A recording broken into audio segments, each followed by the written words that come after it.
Jason Murphy se figea lorsqu'il aperçut une lueur métallique parmi les branches calcinées, une dague rituelle aux gravures anciennes, trop semblable à celle qu'ils avaient trouvée dans les cendres de sa maison il y a 5 ans. Un frisson parcourut l'échine du ranger. Cette nuit de janvier 2010 a changé sa vie à jamais. En tant qu'enquêteur sur les incendies criminels à Seattle, il s'est approché de trop près de quelque chose de dangereux. Lors d'un appel d'urgence de son partenaire, sa maison a brûlé avec sa femme et sa fille de 6 ans. Après les funérailles, Jason a rendu son badge et a disparu de la ville. Le parc national des Cascades du Nord, avec ses pics glaciaires et ses forêts profondes, était le refuge idéal pour se mettre à l'abri du monde. Les habitants de la région l'appelaient les Alpes américaines, une région accidentée comptant plus de 300 glaciers et des cols dangereux où une erreur pouvait coûter la vie. Jason y a trouvé ce qu'il cherchait, une lutte constante avec la nature qui ne laisse pas de temps pour les souvenirs. Pendant 2 ans, il remplit mécaniquement les fonctions de garde forestier, préférant les itinéraires les plus difficiles et les postes isolés. Seul Roy Hayes, le chef des gardes forestiers du secteur nord,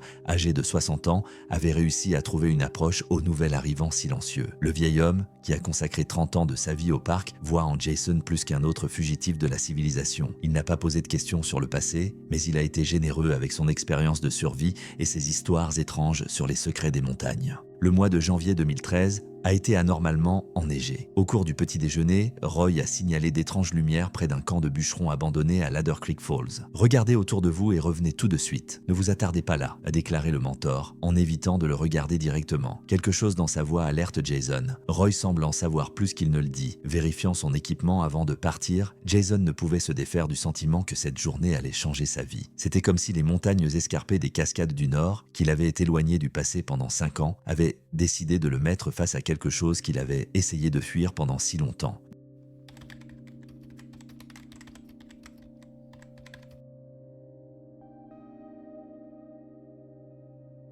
Le silence qui régnait dans la forêt enneigée ne semblait pas naturel. D'habitude, il y a toujours des sons dans ces endroits. Le bruissement du vent dans les branches, le craquement de la glace sur les lacs, les cris occasionnels des oiseaux. Mais maintenant, en approchant du camp abandonné de Ladder Creek Falls, Jason n'entendait que le crissement de ses propres pas dans la neige. C'était comme si la nature retenait son souffle. Le voyage depuis le poste de garde forestier a duré près de 4 heures. Jason a emprunté la route de l'Est en choisissant des sentiers où la neige était moins épaisse. Le GPS indiquait que l'ancien camp de bûcherons se trouvait à un demi-kilomètre au nord des chutes, sur un petit plateau entouré de pins centenaires. Roy repère sur la carte 4 bâtiments en bois, un bâtiment administratif, un entrepôt et 2 cabanes résidentielles, abandonnées au début des années 1990 lorsque la zone a été intégrée au parc. La première chose que Jason remarqua en s'approchant du camp fut l'étrange absence de neige sur le toit de la cabane la plus proche. Cela ne semblait pas naturel en janvier, après une semaine de chute de neige. En s'approchant, il en comprit la raison. La base de la structure en bois était chaude au toucher, malgré les températures négatives. Quelqu'un avait récemment fait un feu à l'intérieur, suffisamment puissant pour réchauffer les fondations. Le ranger dégoupille son pistolet de service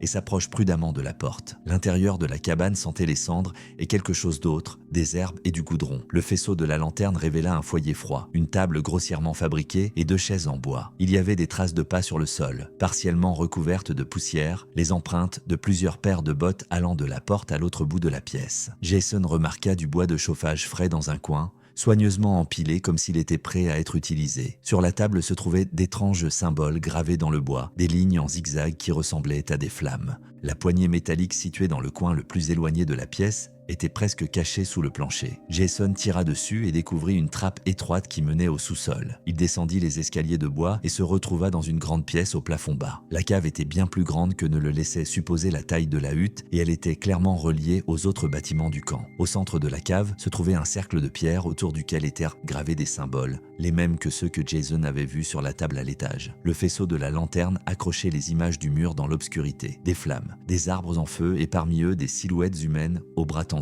Il avait vu quelque chose de similaire lors de l'enquête qui avait conduit à la mort de sa famille. Des branches calcinées gisaient à côté du cercle de pierre, rassemblées en forme de soleil. Jason trouva une niche dans le coin le plus éloigné de la cave, fermée par une porte grossièrement construite. À l'intérieur se trouvaient des effets personnels, un sac à dos, un appareil photo et une caméra vidéo qui n'appartenaient manifestement pas aux ermites de la forêt. La caméra contenait encore un enregistrement datant de la semaine dernière. Les mains tremblantes, le garde forestier enclenche la lecture. L'image était sombre, mais on entendait clairement des voix masculines et féminines qui discutaient des symboles étranges qu'ils avaient trouvés dans la forêt. Puis la caméra tourna et le cadre montra des personnages en robe robe noire se tenant en cercle autour d'un feu. L'enregistrement est coupé par un cri. Jason rassemble méthodiquement tous les objets qu'il a trouvés. Appareils photo, caméras vidéo, petits objets de son sac à dos qui pourraient aider à identifier les randonneurs disparus. Il s'apprête à quitter la cave lorsqu'il remarque un éclat métallique parmi les branches calcinées. En se baissant, le garde forestier ramasse une dague rituelle, si semblable à celle qu'ils avaient de trouver il y a 5 ans dans les cendres de sa maison. En sortant de la cave, Jason examina le reste du camp, mais ne trouva rien d'intéressant, seulement des pièces abandonnées avec des meubles pourris et des traces d'animaux de la forêt. En quittant le camp, il se sentit étrangement soulagé, comme s'il avait échappé à un cauchemar. Sur le chemin du retour, Jason changea délibérément d'itinéraire, prenant un chemin plus long, mais plus sûr. Quelque chose lui disait que le chemin direct pouvait être un piège. Le crépuscule hivernal s'estompait et le garde forestier a allumé sa lampe frontale pour ne pas perdre la piste. Alors qu'il s'approchait du poste de garde, Jason entendit le craquement de branches derrière lui. Il se retourna brusquement, dégaina son arme, mais dans l'obscurité, il ne put distinguer qu'une silhouette qui s'éloignait. La lumière de la torche permit d'apercevoir un instant la silhouette du vieil homme, des épaules larges, une démarche caractéristique. Roy, que faisait-il dans les bois à cette heure-ci? Et pourquoi s'était-il enfui sans appeler Jason? Les questions se bousculaient dans l'esprit du garde forestier qui serra plus fort le sac de preuves en se dirigeant vers le phare de la station visible à travers les arbres. Les jours suivants se sont transformés en un cauchemar de bureaucratie et de pistes sans issue pour Jason. Les preuves recueillies au camp ont été remises aux agents fédéraux, mais l'affaire a rapidement été confiée à l'unité spéciale des victimes du FBI en raison de liens possibles avec d'autres enquêtes. Les affaires des campeurs disparus ont été identifiées comme appartenant à un couple marié de l'Oregon dont les traces de pas se sont effacées à l'entrée du parc. Lorsque Jason tente de poursuivre sa propre enquête, il est brusquement transféré dans le secteur sud du parc en raison de changements de personnel. 2 semaines plus tard, une avalanche record s'est abattue sur la région de Ladder Creek Falls, la rendant inaccessible pour le reste de l'année. Jason a dû se contenter de chercher des informations et d'attendre la prochaine occasion de poursuivre ses recherches.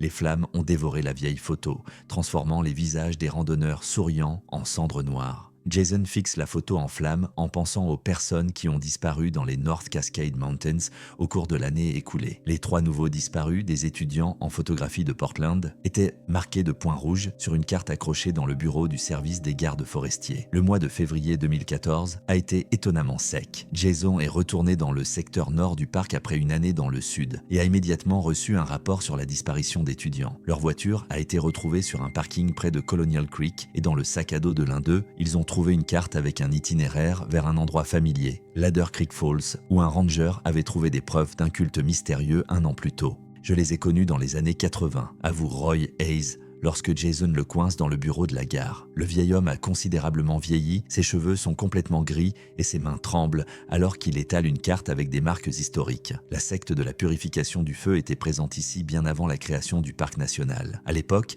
ils se faisaient appeler les gardiens de la flamme et organisaient de petits feux de joie contrôlés. Roy, un jeune garde forestier, ne les a pas signalés à la direction par peur du scandale. « J'aurais dû le faire », dit-il en évitant le regard de Jason, mais cela aurait causé des ennuis au parc. En parcourant de vieux rapports d'incendie, Jason a trouvé 3 incidents avec une écriture similaire, dont un incendie dans la banlieue de Seattle en 2010, celui-là même qui a tué sa famille. Roy sort du coffre un carnet d'observation en lambeaux qu'il tient depuis 1985. Il croit que le feu nettoie la terre de la présence humaine, explique le vieil homme. Ce que vous avez trouvé l'année dernière n'est qu'une de leurs cachettes. À partir de ces notes, Jason identifie un lieu possible pour les cultistes, une station d'observation abandonnée près du bassin hydrographique de Colonial Creek. La station semblait habitée. Des lumières étaient allumées dans la structure en bois et des silhouettes, vêtues de robes sombres, se déplaçaient à l'intérieur. Un Cadillac 4 correspondant à la description de la voiture des étudiants disparus était garé à l'entrée. En quittant le point d'observation, Jason a remarqué les épingles métalliques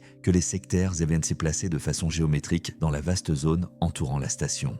Dans une cachette sous un arbre tombé, le garde forestier a trouvé une cache de documents et de cartes d'un sectaire. L'une d'entre elles marquait de dizaines de points rouges l'ensemble du parc des Cascades du Nord. Dans un carnet signé « Gardien de la Flamme », il a trouvé des notes sur la grande purification. 12 points marqués et consacrés. Le rituel de la première phase est achevé à Gudel, mais une flamme plus puissante est nécessaire. La phase 2 nécessite de nouvelles âmes pour ouvrir les portes. Les notes étaient accompagnées de photos des 3 étudiants prises en caméra cachée. Jason comprend alors que la secte prépare une série d'incendies criminels synchronisés dans toute la région. En retournant à la voiture, Jason se cache lorsqu'il entend le bruit d'un moteur. Un SUV noir s'est arrêté devant la gare d'où sont sortis 3 hommes vêtus de vêtements sombres et Gerald Thorne, directeur adjoint du service des parcs. Celui-là même qui avait initié le transfert de Jason dans le secteur sud il y a 1 an et insisté pour que les preuves soient de remise aux fédéraux. Maintenant, il serrait la main des cultistes comme s'il s'agissait de vieilles connaissances. En ville, Jason a contacté un ancien collègue. David Harris, après avoir étudié les documents, confirme que le mode opératoire correspond à une série d'incendies rituels survenus ces dernières années. Des incendies synchronisés dans des dizaines d'endroits pendant la saison sèche créeront une tempête de feu qu'il sera impossible d'arrêter, conclut-il. Ils élaborent un plan. David active ses contacts au FBI et Jason continue à surveiller la station. Dans 3 jours, une période de risque élevé d'incendie allait commencer. Le moment idéal pour la grande purge. Alors qu'il se prépare à retourner à la station, Jason reçoit un appel inquiétant de Roy. Le vieil homme parlait d'une voix confuse, ponctuée de tout. Ils savent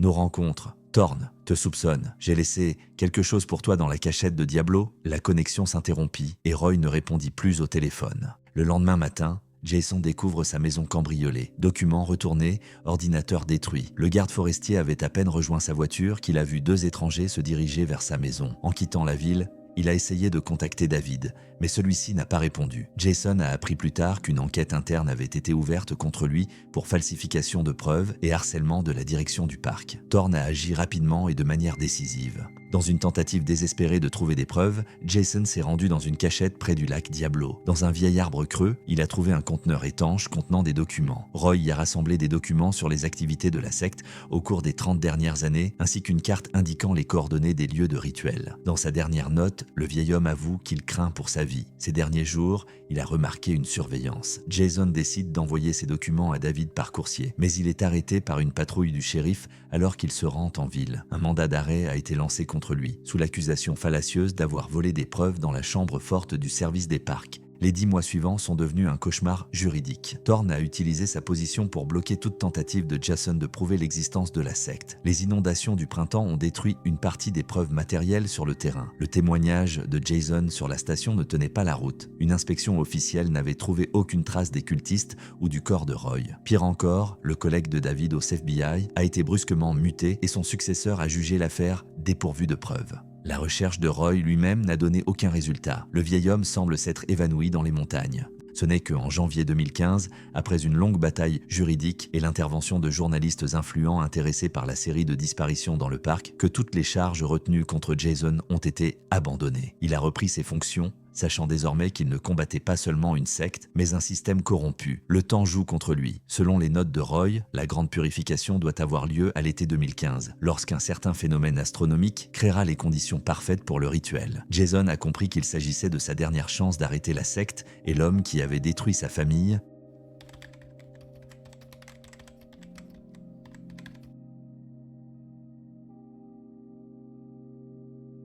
Les premières flammes s'élèvent d'au loin déjà dans le ciel lorsque Jason Murphy atteint le pont d'observation. Le pic nord surplombe la vallée et la fumée s'élève de 3 points différents. Le mois de juillet 2015 avait été anormalement chaud, même pour les cascades du nord. Une sécheresse record avait transformé la forêt en un combustible parfait. Les rapports d'urgence sur les nouveaux incendies dans l'ensemble du parc étaient relayés par Talkie-Walkie. C'était exactement ce que le garde forestier redoutait. Tout a changé il y a 15 jours. Jason vérifiait les sentiers de randonnée lorsqu'il remarqua les pierres empilées. Un vieux signe que Roy et lui s'étaient échangés lors de patrouilles communes. Sous ces pierres se trouvait une carte imperméable en lambeaux portant une seule inscription. Ross Lake, rive nord. Minuit, la rencontre au lac avait changé la donne. Roy Hayes était vivant. « J'ai été enterré vivant », dit le vieil homme en montrant les profondes cicatrices sur ses bras. « Je suis sorti quand ils sont partis. Mort, j'ai pu rassembler des preuves plus efficacement. » Dans la cabane de chasse où Roy se cachait, Jason a vu les résultats de son travail. Des cartes avec les points marqués des incendies criminels prévus et la date du 23 juillet.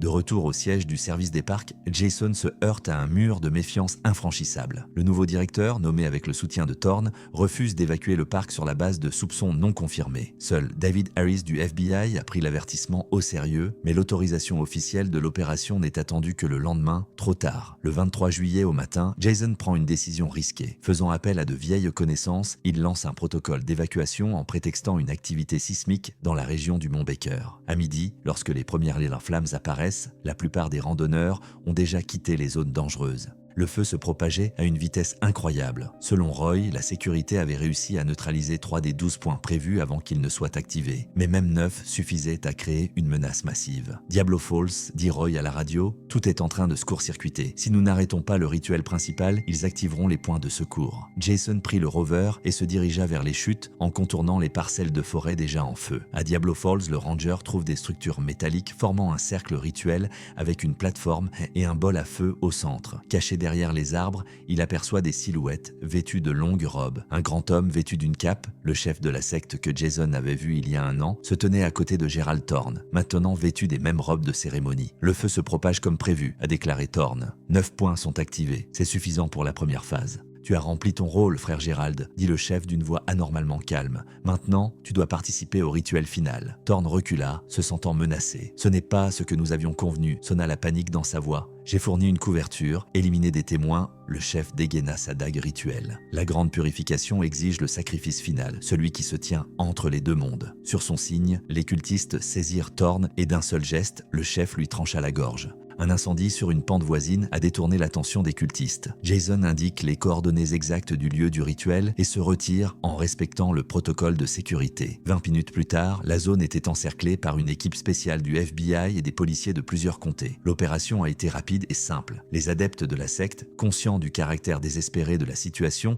n'ont opposé aucune résistance sérieuse. Le chef de la secte et 5 de ses disciples ont été arrêtés sur la plateforme rituelle. Les interrogatoires ont permis d'identifier l'emplacement de tous les engins incendiaires restants. Au cours des 3 jours suivants, les pompiers de 5 comtés ont combattu les incendies. The Great Clearing est devenu l'un des plus grands incendies de forêt de l'histoire des North Cascades. Mais grâce à une action coordonnée et à des évacuations opportunes, les pertes humaines ont pu être évitées. Une enquête officielle du FBI a établi un lien entre les incendies et les activités d'un groupe extrémiste, révélant toute la chaîne des personnes impliquées, y compris Gerald Thorne. Une fois les opérations d'extinction terminées, Jason a repris ses fonctions. L'archive des preuves matérielles du FBI comprenait la même dague rituelle que celle trouvée sur le site du rituel, une réplique exacte de celle que le ranger avait découverte 2 ans plus tôt. La dernière page d'une longue enquête est tournée. Le nom de Roy Hayes est rarement mentionné dans les rapports officiels. L'ancien garde forestier a choisi de rester anonyme et s'est réfugié dans un autre état dans le cadre du programme de protection des témoins après avoir témoigné. Mais parfois, Jason trouvait des pierres installées dans des coins reculés du parc, rappelant discrètement que l'ancien garde forestier se souvenait encore des montagnes auxquelles il avait consacré la plus grande partie de sa vie. Les cascades du Nord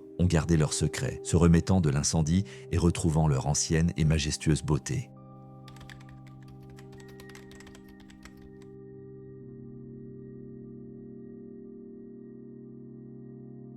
Le mois d'août 2018 a été étonnamment doux pour les cascades du Nord. Jason Murphy marchait lentement le long du sentier menant à Diablo Falls, remarquant que la nature avait presque entièrement guéri les cicatrices de la Grande Purge en 3 ans. De jeunes arbres perçant le sol autrefois carbonisé, des arbustes couvrent les cendres et les animaux de la forêt sont retournés dans leur ancien domaine. La semaine dernière, un tribunal a prononcé la dernière sentence à l'encontre des membres de la secte du nettoyage par le feu. Le chef de la secte a été condamné à la prison à vie sans possibilité de libération conditionnelle.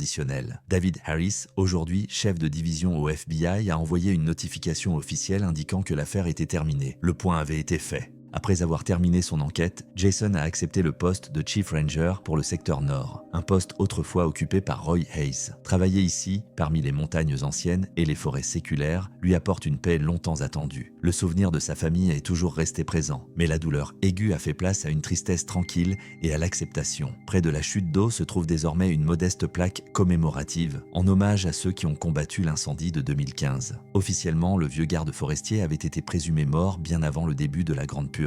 Jason se dirigea vers le bord du pont d'observation et plaça soigneusement 2 pierres l'une sur l'autre, un simple signe connu seulement d'eux.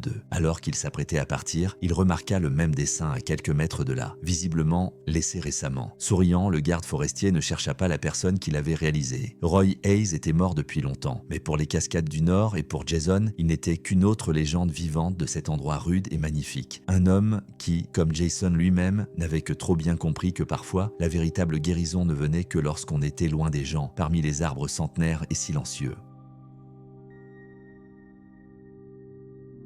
Mes amis, vous venez d'entendre l'histoire des mystères des cascades du Nord et du culte de la purification par le feu. Mais cela s'est-il vraiment terminé en 2015 ? Roy Hayes a-t-il vraiment existé ou n'est-ce qu'une légende créée pour apaiser le public ? Et pourquoi des dizaines de personnes disparaissent-elles sans laisser de traces dans les parcs nationaux chaque année ? Si vous aimez cette histoire autant que moi, donnez-lui un like et abonnez-vous à la chaîne. De nombreuses autres histoires mystérieuses provenant des coins les plus sauvages des zones de nature vierge des États-Unis sont à venir. Partagez vos théories dans les commentaires